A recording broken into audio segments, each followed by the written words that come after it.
Gullar festivaliga mana birinchilardan bo'lib Namangan viloyat hokimligini gullar bilan bezatilgan avtomashinasi. Undan keyin mana ketgan. Davlatimiz bayrog'i aks etgan ekan bu yerda. Ya mana viloyat hokimliginiki gerb aks ettirilgan.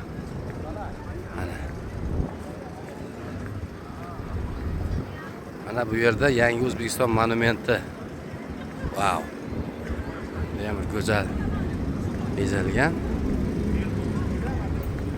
Ya'ni o'sha bu City of Flowers.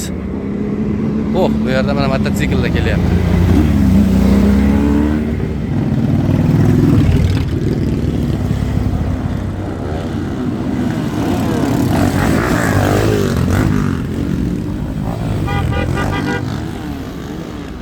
Mana ketyapti, mana viloyat hokimligini. Xalqaro aeroportga ekan bu. Bunda mana samolyot.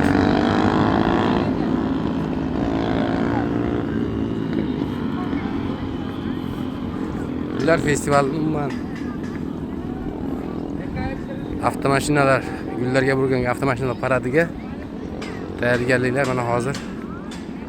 Shuncha mashina ekan, alohida bu tarafdan hozir aeroport ichida qolgan mashinalarni chiqarishar ekan.